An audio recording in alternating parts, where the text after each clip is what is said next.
Dunque, ripartiamo dalla domanda di oggi, ma non per chiedere al mio ospite, che ringrazio, il dottor Raffaele Padrone, vice segretario nazionale di FSP e Polizia. Grazie ovviamente per Grazie essere a in nostra voi. compagnia, non per commentare il discorso se è favorevole o contrario a quanto oggi sostiene l'ANPI, cioè l'Italia si allontana dalle nazioni civili con il decreto sicurezza bis. Decreto sicurezza bis, le volevo chiedere, ovviamente lei da uomo in divisa, ma anche da sindacalista della polizia, cosa ne pensa di questa misura, di questa legge, i pro e ovviamente se ci sono anche dei contro, perché bisogna un attimo anche bilanciare. Ben ritrovati. Subito da poliziotto dico che è un passo avanti chiaramente a quello che è la sicurezza per la nazione, quindi per l'Italia. Esatto. Partiamo, quali sono, diciamo così, in pillole le novità? Ecco. Praticamente nel nuovo decreto si parla chiaramente di multe molto elevate per i soliti comandanti delle navi che non si fermano all'ALT. Qui si parla oltre 1 milione, mi pare di aver letto 1 milione di euro al comandante che non si attiene a questo nuovo regolamento, a questa nuova legge, perché adesso è stato firmato, ma bisogna farlo entrare con la Gazzetta Ufficiale, quindi deve il tempo necessario per la pubblicazione della Gazzetta Ufficiale. Poi c'è sempre per quanto riguarda l'immigrazione, e quindi immigrazione clandestina, e quindi vanno presi i passer che portano queste persone condannate, si arriva a 5 anni di carcere. Me lo auguro, insomma, perché vedendo anche il servizio dell'omino in spiaggia mi pare che sia già stato messo in libertà dopo il processo, quindi in Italia non c'è ancora la certezza della pena, credevo ci fosse in questo decreto sicurezza. Poi si parla ancora di immigrazione, si parla soprattutto per quanto riguarda l'ordine pubblico, e qui chiaramente vado orgoglioso di una richiesta che avevamo fatto proprio noi dell'FSP, cioè di condannare come atto terroristico colui che attacca anche le forze di polizia e ferisce gravemente un agente o un operatore delle forze dell'ordine che viene ferito durante gli scontri di piazza, e anche lì si parte da 1 anno per arrivare a 5 anni nell'ordinamento di questo nuovo decreto sicurezza bis.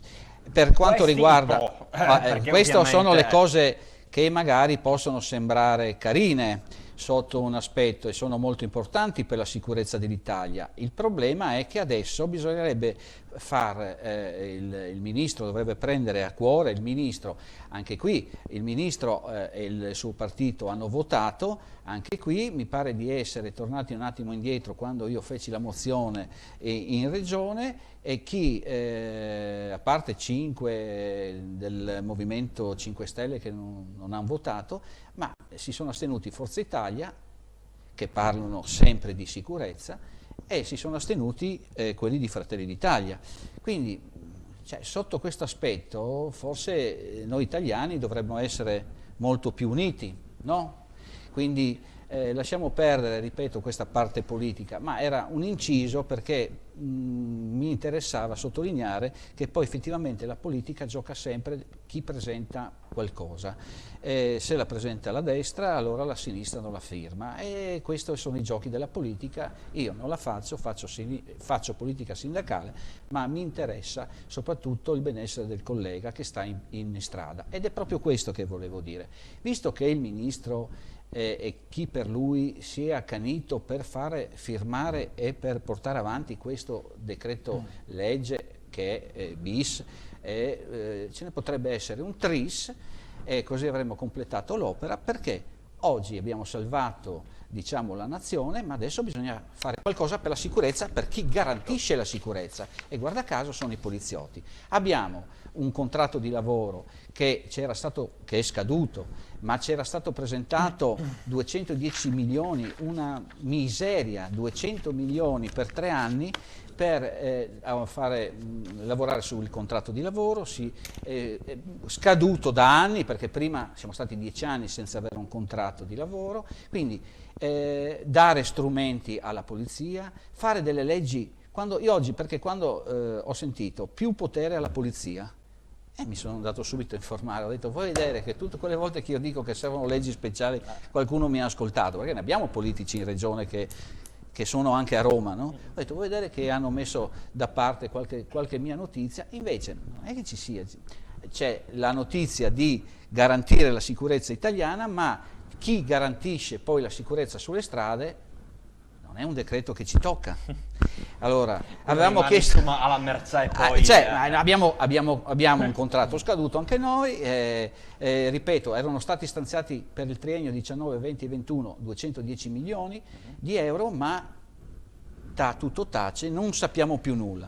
Potrebbero chiaramente, ripeto, quindi leggi speciali per le forze dell'ordine che intervengono, attività di polizia, incrementare gli arruolamenti perché, come ho detto altre volte, da qua al 2023, l'ha detto il capo della polizia in una conferenza stampa, solo nel 2023 e 2024 saranno 7.000 quelli che vanno via, ogni anno ne vanno via 2.000 e ce ne presentano adesso 8.000 che certamente, se uno fa i calcoli con la macchinetta da qua al 2023, non servono. Allora, munizioni, giubbetti, macchine, sono soldi questi sono i soldi che dobbiamo tirare fuori. E allora io credo e chiedo al Ministro, ma tramite chiaramente la nostra segretaria generale, che l'ha già fatto con il nostro segretario generale Walter Mazzetti, che quest'oggi ha fatto una pubblicazione su questo risultato del decreto, ma ai politici locali perché riferiscono ai loro partiti romani, ai loro capogruppo. Attenzione che soprattutto nel Friuli Venezia Giulia il problema è gravissimo, perché noi continuiamo a lavorare con queste persone, perché ecco, nel decreto sicurezza dimenticavo porti chiusi, se sono i porti chiusi entrano da terra e da terra noi siamo al confine. Allora dobbiamo, invece magari di potenziare Roma, Milano sempre, potenziamo un attimino le nostre coste a esosta di confine. Che sono andato, ne parleremo ancora. Grazie come sempre il dottor Raffaele Padrone, vice segretario nazionale di FSP Polizia di Stato. Tanto per cambiare, insomma, forze di polizia in prima linea anche quando si tratta di fare controlli alla circolazione stradale. Guardate, ubriachi alla guida a tutte le età, da un 75enne a Talmassons a un 22enne di Premariaco. Il servizio